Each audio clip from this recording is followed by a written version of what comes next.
Hello everyone, this is Seema and I welcome you all in Civil Academy YouTube channel. बहुत बहुत स्वागत है आप सभी का सिविल एकेडमी के यूट्यूब प्लेटफॉर्म पर। और आज आपके सामने बहुत ही important mains point of view से काफ़ी इम्पॉर्टेंट टॉपिक लेकर के आए हैं। और आज मैं आपके साथ में डिस्कस करने वाली हूँ कि गवर्नमेंट ऑफ इंडिया की वो कौन कौन सी स्कीम्स हैं या इनिशिएटिव्स हैं जो चलते हैं, जो कि एक बैलेंस्ड यूज़ ऑफ यूरिया को इंश्योर करते हैं। यानी भारत के अंदर यूरिया का एक बैलेंस्ड इस्तेमाल किया जा सके, एक संतुलित इस्तेमाल किया जा सके, ऐसे कौन कौन से इनिशिएटिव हैं जो भारत सरकार ने चलाए हैं। क्योंकि यूरिया का ज़्यादा इस्तेमाल आप सभी जानते हैं कि न सिर्फ एग्रीकल्चर के लिए बेकार होता है, बल्कि हेल्थ, सॉइल की फर्टिलिटी, एनवायरनमेंट और कई सारे कामों के लिए कई सारे नेगेटिव इफ़ेक्ट्स होते हैं जो इसके हमें देखने को मिलते हैं। तो चलिए डिस्कस करेंगे इस टॉपिक को, जो मेंस के आपके सब्जेक्ट है। जैसे जीएस पेपर 3 में जो एग्रीकल्चर आपका मेंशन है उसके अंदर बहुत इम्पॉर्टेंट हो सकता है।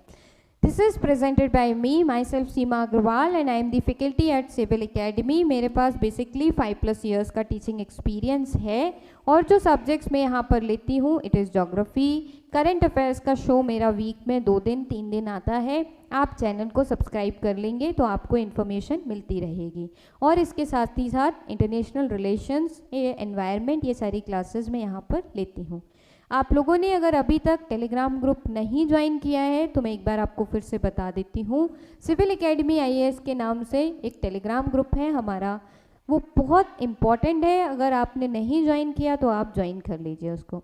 चलिए सेशन को स्टार्ट करते हैं। और सबसे पहली स्कीम जो मैं आपके साथ डिस्कस करूँगी, that is nutrient based subsidy regime या सब्सिडी स्कीम। यानी भारत सरकार के द्वारा यूरिया के बैलेंस्ड यूज़ को करने के लिए या यूरिया के बैलेंस्ड यूज़ को लाने के लिए एक स्कीम चलाई गई है जिसका नाम है न्यूट्रिएंट बेस्ड सब्सिडी स्कीम।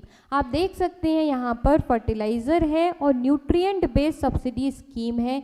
जैसा न्यूट्रिएंट की आपको ज़रूरत है, आपकी एग्रीकल्चर को ज़रूरत है, वैसी ही सब्सिडी भारत सरकार के द्वारा दी जाती है। तो सिंपल स्कीम है कि जैसा न्यूट्रिएंट आपकी कृषि के लिए ज़रूरी है, सिर्फ उतना ही आप डालेंगे कृषि में और उसी हिसाब से भारत सरकार आपको सब्सिडी देगी।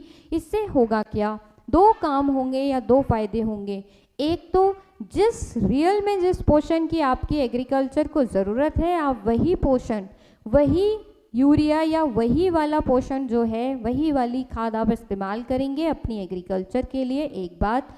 दूसरी बात, भारत सरकार पर जो सब्सिडी का बर्डन बहुत ज़्यादा पड़ता है वो भी कम हो जाएगा, क्योंकि सब के लिए सब्सिडी का रेट सेम नहीं रखा गया है। आप यहाँ पर देख सकते हैं। तो थोड़ा सा और इस स्कीम के बारे में डिस्कस करेंगे कि आखिर कब आई ये स्कीम और मेनली क्यों लाई गई ये scheme.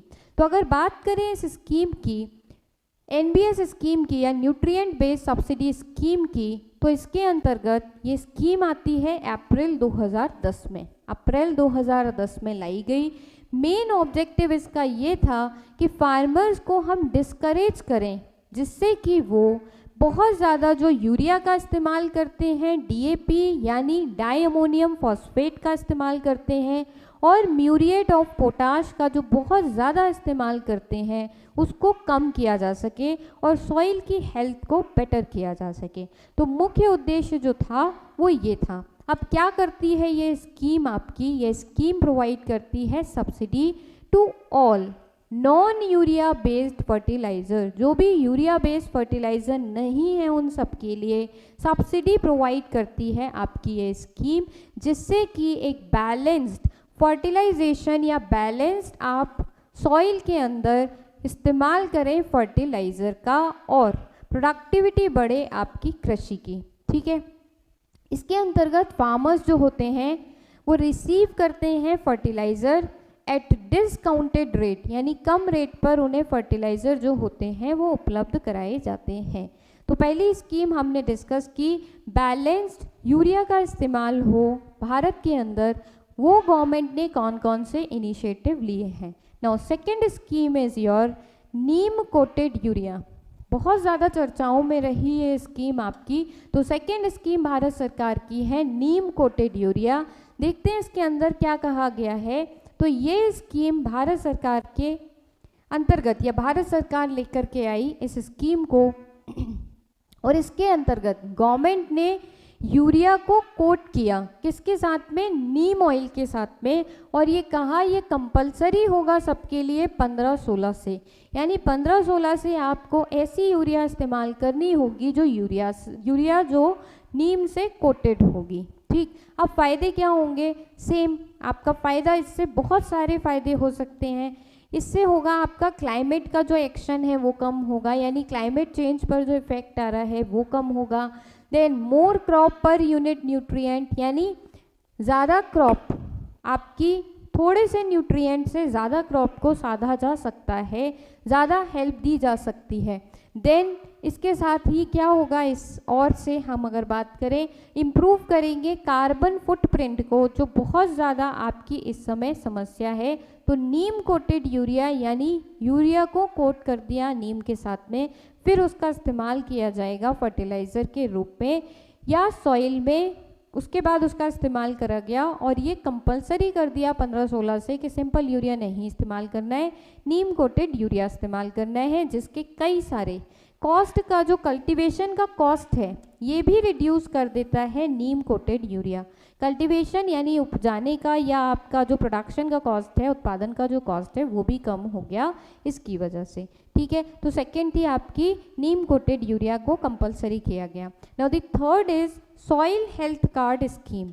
Soil health card scheme Bharat सरकार लेकर के आई कि जैसे हमारी हेल्थ का कार्ड होता है वैसे ही अब हम क्या करेंगे, सॉइल मिट्टी की हेल्थ का भी एक कार्ड इशू करेंगे। कितने समय के लिए इशू किया जाता है, तो 2 साल के लिए इशू किया जाता है। और इसके अंतर्गत न्यूट्रिएंट को 12 न्यूट्रिएंट के अंदर 12 पैरामीटर्स पर न्यूट्रिएंट को डिवाइड किया गया, जिसमें माइक्रो न्यूट्रिएंट्स, सेकेंडरी न्यूट्रिएंट्स और फिजिकल पैरामीटर जैसे पीएच, इन सब को डिसाइड करते हुए ये करा गया कि एक हेल्थ कार्ड बनाया जाएगा सॉइल का और बताया जाएगा कि आपकी सॉइल कैसी है, आपको किस तरीके के न्यूट्रिएंट हैं जो इसके लिए इस्तेमाल करने हैं अपनी सॉइल के लिए। ऑब्जेक्टिव क्या थे, तो वही सारे ऑब्जेक्टिव हैं कि सस्टेनेबल फार्मिंग कराई जा सके। देन उसके साथ ही साथ ये भी इंश्योर करे जा सके कि कल्टीवेशन की जो कॉस्ट है वो थोड़ी कम हो जाए।